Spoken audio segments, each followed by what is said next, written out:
Welcome to ஆயுள் அழகு channel. நான் தான் உங்களோட திவ்யா காஸ்மெட்டிக் ஃபார்முலேட்டர். இன்றைக்கி நம்ம பார்க்க போகிற வீடியோ என்னென்னு பார்த்தீங்கன்னா, skin glow soap melt and pour மெத்தடில் எப்படி பண்ணுறதுன்னு பார்க்க போகிறோம்.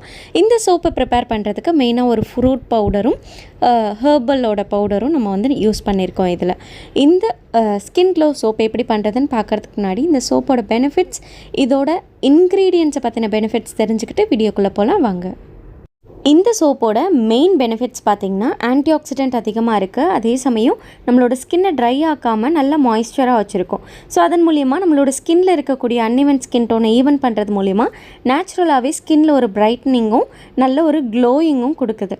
ஸோ இந்த சோப்புக்கு தேவையான இன்க்ரீடியன்ட்ஸை பற்றின பெனிஃபிட்ஸ் தெரிஞ்சுக்கலாம். ஃபர்ஸ்ட் இன்க்ரீடியன்ட் பார்த்திங்கன்னா சோப் பேஸில் கோட் மில்க் சோப் பேஸ் எடுத்திருக்கேன். நீங்கள் ஷியா பட்டர் சோப் பேஸ் எடுத்துக்கலாம், இல்லைனா கிளிசரின் பேஸும் எடுத்துக்கலாம்.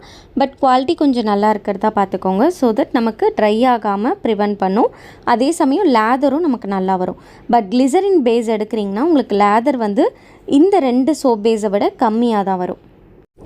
அடிட்டிவ்ஸில் நம்ம ஃபஸ்ட்டு எடுத்துருக்கக்கூடிய பவுடர் பார்த்திங்கன்னா பனானா பவுடர். பனானாவில் vitamin A, B, C and potassium அதிகமாக இருக்கனால ஸ்கின்னை நல்லா ஹைட்ரேட்டடாக சாஃப்டாக நேச்சுரலாக ஒரு க்ளோ கொடுக்கறதுக்கு இந்த பனானா பவுடர் வந்து ரொம்பவே ஹெல்ப்ஃபுல்லாக இருக்குது. அடுத்த இன்க்ரீடியன்ட் பார்த்திங்கன்னா அதிமதுரம் பவுடர், லிக்கோரைஸ் பவுடர்னு சொல்லுவாங்க. இது வந்து ஸ்கின்னை ஹைட்ரேட்டடாக வச்சுருக்கிறது மட்டும் இல்லாமல் ட்ரை ஸ்கின்னாக இருக்கவங்களுக்கு பார்த்திங்கன்னா அங்கங்கே அடர்த்தியான பிக்மெண்டேஷன் இருக்கும். ஸோ அங்கங்கே அன்ஈவன் ஸ்கின் டோனை ரெடியூஸ் பண்ணி நல்லா ஸ்கின்னை லைட்டன் பண்ணுறது மூலிமா நம்ம ஸ்கின்க்கு ஒரு பிரைட்னஸ் கொடுக்கறதுக்காக இந்த லிக்கோரைஸ் பவுடர் யூஸ் பண்ணுறோம். பிக்மெண்டேஷன் மார்க்ஸ் மட்டும் இல்லாமல் ஆக்னி மார்க்ஸ் வந்தாலும் கண்ட்ரோல் பண்ணணும் அப்படின்றதுக்காக நம்ம டர்மரிக் யூஸ் பண்ணியிருக்கோம். டர்மரிக்கில் ஆன்டி ஆக்சிடென்ட், ஆன்டி இன்ஃப்ளமேட்டரி இருக்கனால ஆக்னி மார்க்ஸு, பிம்பிள்ஸை வராமல் தடுக்கிறதுக்கு ஹெல்ப் பண்ணி அதன் மூலிமா நம்மளோட ஸ்கின்னை வந்து பிரைட்டன் பண்ணி கொடுக்க போகுது. அடுத்தது இப்போது இந்த சோப்பை ப்ரிப்பேர் பண்ணுறதுக்கு எல்லாமே எந்தெந்த குவான்டிட்டி எடுக்கணும் அப்படின்றது பார்க்கலாம். Goat milk soap base 200 gram, banana powder 2 gram, liquorice powder 2 gram, turmeric powder 0.2 gram, essential oil 2 gram. இதில் இந்த கிராமை தவிர அதிகம் பண்ண வேணாம். ஹெர்பல் பவுடர் வந்து 200 கிராமுக்கு இந்த கிராம் யூஸ் பண்ணாலே போதுமானது. இதுக்கு மேலே யூஸ் பண்ணுறீங்கன்னா உங்களுக்கு சோப் வந்து சீக்கிரம் கரையும், நுர கம்மியாயிடும். எசென்ஷியல் ஆயில் வந்து எது வேணால் நம்ம யூஸ் பண்ணிக்கலாம். Rose essential oil, orange essential oil, sandalwood, எந்த எசென்ஷியல் ஆயில்னாலும் நீங்கள் யூஸ் பண்ணிக்கலாம்.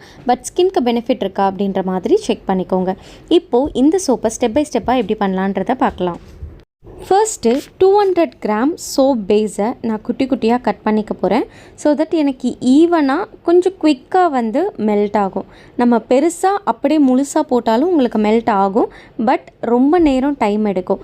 இந்த மாதிரி சின்ன சின்னதாக போடும்போது நமக்கு குயிக்காக ஈவனாக வந்து மெல்ட் ஆயிரும். அதே சமயம் ரொம்ப நேரம் ஹீட்டில் வச்சுருக்கோன்னா அந்த சோப் மேலே வந்து ஆடை மாதிரி ஃபார்ம் ஆயிரும். மேலே ஆற ஒரு ஆடை மாதிரி ஃபார்ம் ஆயிரும். அந்த ஆடை வந்து அந்த அளவுக்கு லம்ப் இல்லாமல் பிளெண்ட் ஆகாது, நல்லா மிக்ஸ் ஆகாது, அங்கங்கே கெட்டி கெட்டியாக தெரியறதுக்கு அது ஒரு ரீசன் ஆயிரும். ஸோ அதனால தான் குட்டி குட்டியாக நம்ம கட் பண்ணுறது மஸ்ட்டு. ஸோ இதை வந்து நான் டபுள் பாயிலிங்கில் மெல்ட் பண்ணுறதுக்காக வச்சுட்டேன். ஸோ மெல்ட் பண்ணுற சமயத்தில் எனக்கு தேவையான banana powder, liquorice powder, turmeric இது 3மே மெஷர் பண்ணி எடுத்திருக்கேன். இதை வந்து எப்பயுமே சோப் செய்கிறதுக்கு முன்னாடி கரெக்டாக நீங்கள் அதை வாட்டர் பாட்டில் வச்சுட்டதுக்கப்புறம் மெஷர் பண்ணுங்கள். ஏன்னா பனானா பவுடர்லாம் பார்த்திங்கன்னா ஸ்வீட்னஸ் இருக்கும். ஸோ ஸ்வீட்னஸ் இருக்கனால நீங்கள் முன்னாடியே மெஷர் பண்ணி வச்சிட்டிங்கன்னா ரொம்ப கெட்டியாயிரும். மெஷர் பண்ணதுக்கப்புறமா அதில் கொஞ்சமாக டிஸ்டில்டு வாட்டர் வந்து ஆட் பண்ணி லம்ப் இல்லாத மாதிரி டிசால்வ் பண்ணிக்கலாம். நம்ம ஆட் பண்ண போகிறது ரொம்பவே மினிமம் குவான்டிட்டி தான். அதனால் வாட்டர் ஆட் பண்ணுறதுனால சோப் கெட்டு போயிடும் அப்படின்றது அர்த்தம் கிடையாது. சோப் எனிவே நமக்கு 7 to 9 pHல் இருக்க போது அந்த pHல் மைக்ரோபியல் க்ரோத் இவ்வளோண்டு வாட்டர் சேர்க்கறதுனால க்ரோ ஆகிறதுக்கு வாய்ப்பு கிடையாது. ஸோ அதனால தான் நம்ம டிஸ்டில்டு வாட்டர் வந்து ஆட் பண்ணுறோம். இந்த இடத்துல லம்ப் எதுவுமே ஃபார்ம் ஆகாத மாதிரி பார்த்துக்கோங்க. அப்போ தான் நம்ம வந்து சோப்பில் ஆட் பண்ணும் போது ஈவனாக இருக்கும், அங்கங்கே கெட்டி கெட்டியாக இல்லாமல் இருக்கும். என்னோடய எசென்ஷியல் ஆயிலுமே நான் மெஷர் பண்ணி தனியாக எடுத்து வச்சுருக்கேன். இப்போது என்னோடய சோப் பேஸ் கம்ப்ளீட்டாக மெல்ட் ஆகிடுச்சு. மெல்ட் ஆன சோப் பேஸை நான் வந்து இதில் கொஞ்சமாக ஆறணும். நமக்கு அதாவது ரொம்ப ஹீட்டாகவும் இருக்கக்கூடாது, ரொம்ப டெம்பரேச்சர் கூல்டவுன் ஆகணும்னு அவசியம் இல்லை. ஏன்னா ரொம்ப நேரம் விட்டுட்டோன்னா அது கெட்டியாக ஆரம்பிச்சிடும். ஸோ அந்த நம்மளோட சோப் பேஸ்லேருந்து அந்த ஆவி வர மாதிரி ஹாட்டாக இருக்கக்கூடாது. அந்த ஆவிலாம் இல்லாமல் கொஞ்சம் கம்மியாக இருந்ததுன்னா அந்த ஸ்டேஜில் நம்ம மிக்ஸ் பண்ணி வச்சுருக்க ஹெர்பல் பவுடர்ஸை இதில் ஆட் பண்ணிக்கலாம். இந்த ஹெர்பல் பவுடரை தவிர வேறு ஏதாவது ஹெர்பல் பவுடர் வேணும்னாலும் நீங்கள் ஆட் பண்ணிக்கலாம். பட் இதே கிராம்குள்ளே தான் இருக்கணும். பனானா வந்து 2 கிராம் ஆட் பண்ணியிருக்கோன்னா உங்களோட இப்போ மஞ்சிஸ்தா 1 gram, banana powder 1 gram. So இந்த மாதிரி அதே கிராம்குள்ளேயே நீங்கள் அட்ஜஸ்ட் பண்ணுறதுனா பண்ணிக்கலாம். இப்போ வந்து நம்ம மிக்ஸ் பண்ணிட்டதுக்கப்புறம் நல்லா எந்த ஒரு லம்ஃபும் இல்லாத மாதிரி மிக்ஸ் பண்ணிக்கோங்க.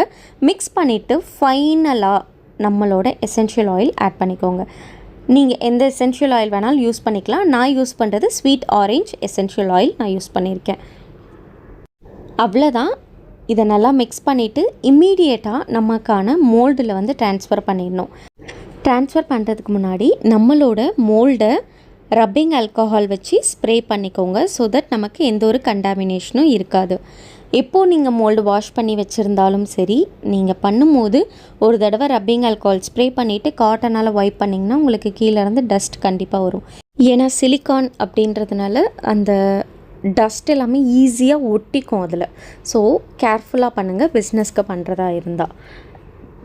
இப்போது எனக்கு வீடியோ பர்பஸ்ன்றனால நான் சின்ன மோல்டு தான் எடுத்திருக்கேன். இது ஒரு 50 கிராம்ஸ் தான் வரும்.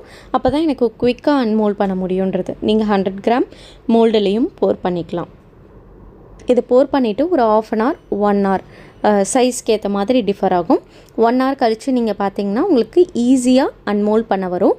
நம்ம ஒன்ஸ் போர் பண்ணிட்ட உடனே இம்மீடியட்டாக மேலே இருக்க பபிள்ஸ்லாம் போகிறதுக்கு ரப்பிங் ஆல்கஹால் வச்சு ஸ்ப்ரே பண்ணிடுங்க. 1 hour ஆயிடுச்சு. நான் வந்து இப்போது அன்மோல்ட் பண்ண போகிறேன். ஷேப் பார்த்திங்கன்னா ரொம்ப அழகாக வந்திருக்கு. நமக்கு எந்த ஒரு டஸ்ட்டும் மேலே வந்து தெரியலை. உங்களுக்கு டஸ்ட்டு முடி அதெல்லாம் போய் ஒட்டிக்கிச்சுன்னா நம்மளோட சோப்பில் அப்படி தெரியும். ஸோ இதெல்லாம் பிஸ்னஸை வந்து பாதிக்கும். ஸோ இந்த மாதிரி விஷயத்துலலாம் நீங்கள் கவனமாக இருக்கணும். இந்த சோப் மேக்கிங் வீடியோ உங்களுக்கு ரொம்பவே ஹெல்ப்ஃபுல்லாக இருந்திருக்கும்னு நினைக்கிறேன். இது வரைக்கும் நீங்கள் நம்மளோட சேனலை சப்ஸ்கிரைப் பண்ணலன்னா மறக்காமல் சப்ஸ்கிரைப் பண்ணிக்கோங்க. நம்மளோட பெல் ஐக்கானை டேப் பண்ணிக்கோங்க. அப்போ தான் நெக்ஸ்ட் போடுற காஸ்மெட்டிக் மேக்கிங் வீடியோ உங்களுக்கு நோட்டிஃபிகேஷனாக வந்தடையும். இந்த மாதிரி காஸ்மெட்டிக் மேக்கிங்ஸை நீங்களாக உங்களுக்கு ஓனாக ப்ரிப்பேர் பண்ணணும் அப்படின்னு நினச்சிங்க, இல்லை பிஸ்னஸ் பண்ணுறதுக்கு ஃபார்முலேஷன் நீங்களாக க்ரியேட் பண்ண தெரியணும்னு நினச்சிங்கன்னா நம்மளோட அகாடமியில் ஜாயின் பண்ணுங்கள். நம்ம கிளாஸஸ் எடுத்துக்கிட்டு இருக்கோம். டிஸ்கிரிப்ஷனில் மொபைல் நம்பர் கொடுக்குறேன். ஸோ தட் நீங்கள் அதுக்கு சிலபஸ் அண்ட் ஃபீஸ் டீட்டெயில்ஸ் பற்றி நீங்கள் கேட்டு தெரிஞ்சுக்கலாம். தேங்க்யூ.